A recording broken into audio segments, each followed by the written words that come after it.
वट सावित्री व्रत। महिलाएं पूरे साल इस व्रत का इंतजार करती हैं, लेकिन आधुनिक जमाने में हम लोग शहर में रहने लगे हैं, गांवों से दूर होने लगे हैं, बिल्डर फ्लोर्स में आ गए हैं या सोसाइटी में रहते हैं। ऐसे में बरगद का पेड़ न मिलना एक स्वाभाविक चीज है। जी हाँ, जैसा कि हम सभी जानते हैं कि वट सावित्री व्रत पर बरगद के पेड़ की पूजा होती है, लेकिन बरगद का पेड़ न होने पर भी कैसे इसकी पूजा की जा सकती है, क्या इसका विधि विधान रहेगा, इस वीडियो में मैं आपको बताने वाली हूँ। नमस्कार, मैं हूँ सुप्रिया और आप देख रहे हैं जीवांजलि.com।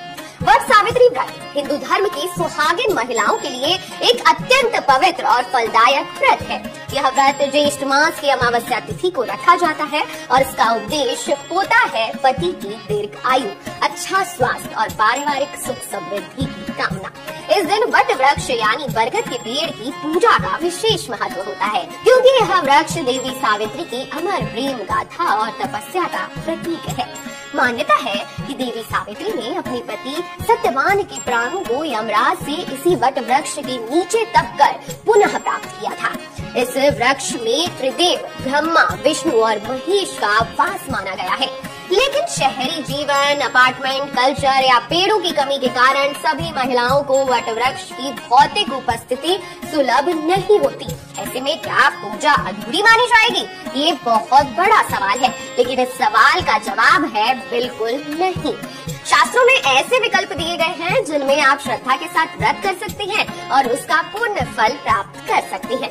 वट वृक्ष का धार्मिक और आध्यात्मिक महत्व क्या है और कैसे आपको पूजा अर्चना करनी है, अब ध्यान से सुन लीजिए। अक्षय वट का प्रतीक वट वृक्ष और अक्षय वट कहलाता है, जो अमरता और चिरस्थायित्व का प्रतीक माना गया है। त्रिदेव का इसमें वास होता है। जी हाँ, इनकी जड़ों में ब्रह्मा, तने में विष्णु और शाखाओं में शिव का वास माना गया है। सावित्री का प्रतीक है ये वृक्ष। जी हाँ, सतवान की कथा बताती है कि यह वही वृक्ष है जिसके नीचे देवी सावित्री ने पति को मृत्यु लोक से पुनः लौटा लाने की कठोर तपस्या की थी। औषधि और पर्यावरणिक महत्वता बहुत ज्यादा है इस वृक्ष में। यह वृक्ष आयुर्वेद में औषधि गुणों से युक्त माना जाता है और पर्यावरण को भी शुद्ध करता है। अगर आपके पास वट वृक्ष ना हो तो कैसे करें वट सावित्री पर पूजा? ध्यान से सुन लीजिए। बरगद की टहनी या पत्तियां लाकर भी आप कर सकते हैं पूजा। जी हाँ, एक दिन पूर्व किसी निकट स्थल पर या स्थान पर जाकर वट वृक्ष की एक हरी टहनी या कुछ पत्तियां लेकर आ जाएं। इसे गमले या पीतल तांबे के कलश में स्थापित करें और घर के पूजा स्थान पर रखें। इसी को वट वृक्ष मानकर विधि पूर्वक पूजन करें और मूली लपेटकर परिक्रमा जरूर करें। सुपारी या कलश में वट वृक्ष का आह्वान करें। ये अगर आपको आपके घर के आसपास वट वृक्ष नहीं मिलता या उसकी टहनियां या पत्ती नहीं मिलती तो और भी उपाय हैं जिनसे आप पूजा कर सकती हैं। जैसे एक सुपारी या कलश लें और शुद्ध जल से धोकर पूजा स्थान पर स्थापित कर दें। ब्रह्मा, विष्णु, महेश और देवी सावित्री का ध्यान करके उसमें वट वृक्ष का आह्वान करें, यानी कि प्रार्थना करें। इसके चारों ओर 7 या 108 बार मूली लपेटें और परिक्रमा करें। ये भी परिक्रमा आपकी पूरी मानी जाएगी। वट वृक्ष का चित्र या मूर्ति का भी आप उपयोग कर सकते हैं। जी हाँ, वट वृक्ष का एक चित्र या छोटी मूर्ति लें और पूजा स्थल पर रख दें। उसे वट वृक्ष रूप मानकर पूजन करें। चित्र के चारों ओर घूमकर उसकी पूजा करें और रोली बांधे परिक्रमा करें। ऐसा पूजन करना भी पूर्ण फलदायी होगा। आटे से आप बनाएं वट वृक्ष की आकृति। जी हाँ, शुद्ध गेहूं के आटे से बरगद के पेड़ जैसी एक आकृति बनाएं। पूजा स्थल पर उसे स्थापित करें। हल्दी कुमकुम लगाएं, मूली लपेटकर पूरी श्रद्धा से पूजा करें, परिक्रमा जरूर करें। ऐसा करने से भी आपकी पूजा पूर्ण मानी जाती है।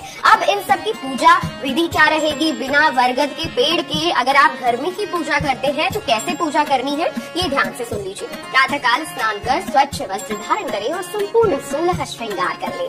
पूजा स्थल को साफ करें, गंगा जल से शुद्ध करें और चौकी बिछाएं। अपनी वैकल्पिक वट स्थापना यानी कि टहनी, सुपारी, चित्र जो भी मैंने बताया वो विधि पूर्वक वहाँ रख लें। पूजा सामग्री की तैयारी करें। पूजा सामग्री में फल, फूल, मिठाई, सुपारी, भीगे हुए चने रखें।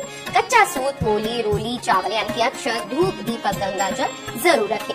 सर्वप्रथम गणेश जी का पूजन करें। इसके बाद त्रिदेवों और देवी सावित्री का ध्यान करें। वट की स्थापना को जल चढ़ाएं, हल्दी कुमकुम लगाएं और चावल जरूर चढ़ाएं। कच्चे सूत को 7 बार या 108 बार वट पर लपेटें। जिस भी चीज से आप पूजा कर रही हो उस पे सूत आपको जरूर लपेटना है। वट सावित्री व्रत कथा का स्वर्ण करें या पाठ करें। देवी देवताओं की आरती जरूर करें और पति की दीर्घायु समृद्धि की कामना करें। व्रत समापन पर ब्राह्मण को बस फल या दक्षिणा जरूर दान करें। श्रद्धा है तो पूजन जरूर सफल होगा। ध्यान रखें कि व्रत और पूजा में ब्रह्म सामग्री से अधिक महत्व आपकी निष्ठा और भावना का होता है।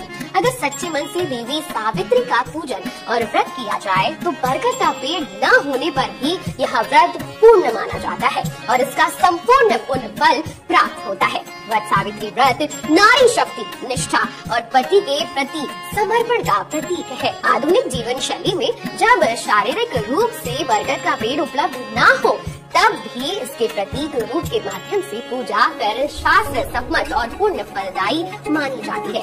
अंततः सभी महिलाएं बिना किसी संकोच के विकल्पों के साथ पूरी श्रद्धा से इस पावन व्रत को करें और देवी सावित्री का आशीर्वाद प्राप्त करें। अगर आप चाहें तो इस वीडियो को ज्यादा से ज्यादा शेयर कर सकते हैं ताकि और भी महिलाओं तक ये वीडियो पहुंच जाए और इस वीडियो को और भी लोग देख लें, ताकि जिनके घर के आसपास वट वृक्ष नहीं है या वो वट वृक्ष के पास नहीं जा सकती तो अपने घर में ही पूजन अर्चन कर सके।